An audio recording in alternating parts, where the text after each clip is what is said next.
I'm Dr. Sarah Black, and welcome to the Triathlete Project. In this video, we're going to be tackling an issue that many athletes face, and that's front, hip, or groin discomfort. Now, whether you're running or cycling, or both sometimes, or if you've been diagnosed with a hip labral tear or impingement. But don't worry, we'll keep it simple and practical. If you are in fact dealing with a diagnosed or an undiagnosed hip labral tear or impingement, you may experience the following. Pinching in front of the hip with activities like knee to chest movements, squats, side lunges, pivoting, and crossbody movements. Really anything with hip flexion and or internal rotation. A dull ache or pain that lingers in the front of the hip. However, a torn labrum may refer pain to other areas as well. Pain or discomfort with a fast walking gait or running when you're pushing into hip extension. A feeling of tight hip flexors or hamstrings because of that forward tilting of the pelvis, and we'll talk more about that later. Or SI joint pain and deep buttock tightness. We'll start by gaining a better understanding of what hip labral tears and impingement are all about. Then we'll explore what could be causing these issues. And then most importantly, I'll show you how to assess and address them on your own.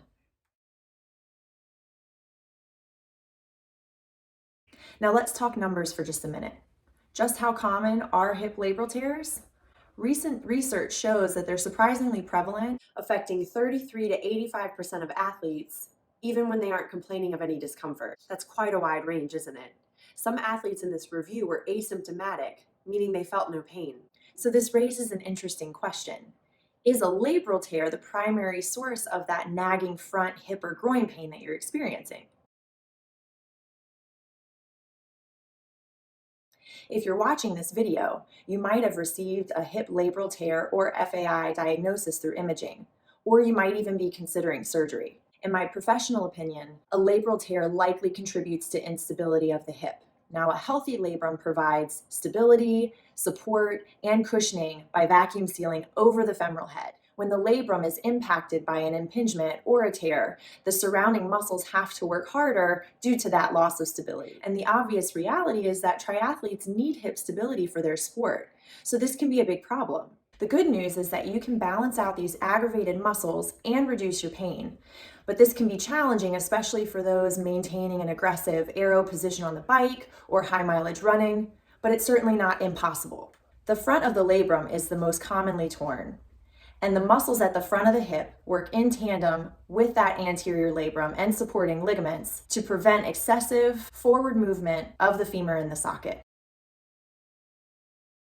When the labrum support decreases due to a tear, there's actually quite a bit that we can do through muscular strengthening. So our goals in this video are to figure out how to stabilize the femur in the socket, enhance muscular strength, and improve movement patterns. We're also going to focus on controlling the gripping and the clenching that tends to happen in the posterior hip muscles as well. Sounds simple enough, right? Labral tears can be prompted by trauma from an accident or a sports injury, structural abnormalities, and or repetitive motion. Now, specific bony deformities like cam or pincer deformities are unchangeable causes.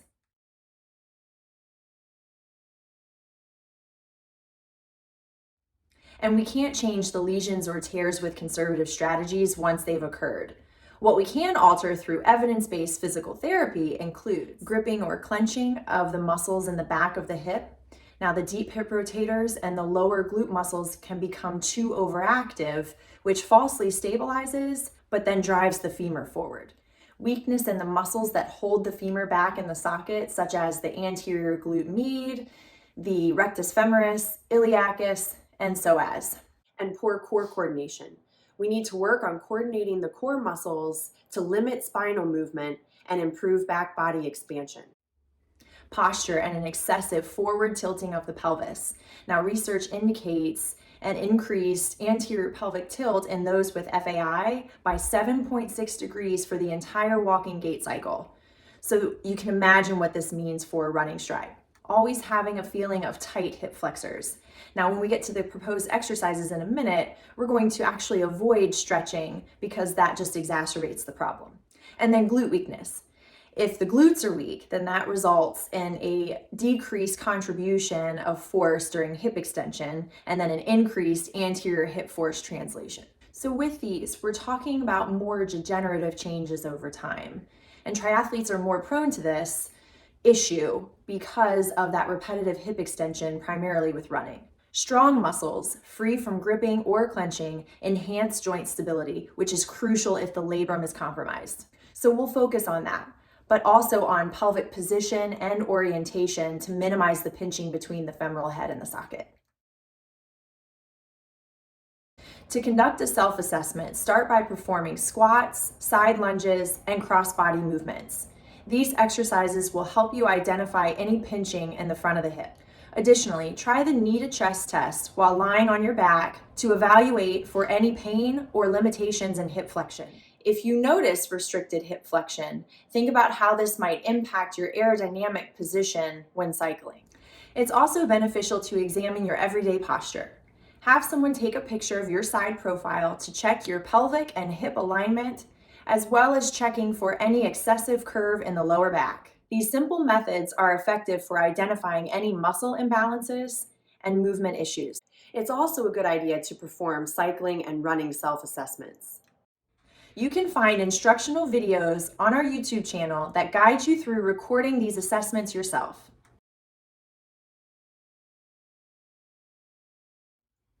First, assuming you've already had a professional bike fit or running assessment, you've addressed any overtraining or overloading, and you've given up any offending movement patterns in your training plan. Here are a few general tips when you're going through your workouts and experiencing front, hip, or groin discomfort. Don't push through pinching.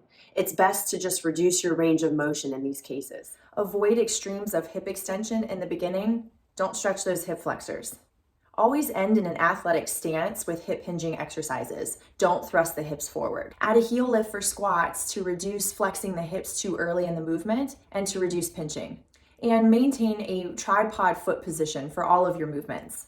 Let's also take another look at those biomechanical factors contributing to hip labral tears and impingement, those which we aim to address through targeted exercise.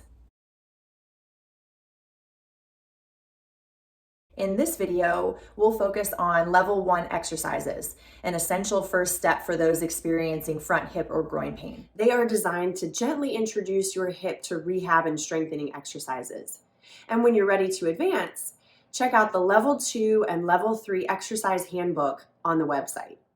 This resource features level 2 and level 3 exercises, offering advanced strategies for overcoming that front hip or groin pain. The exercise handbook is available for purchase, enabling you to continue your journey and further your progress.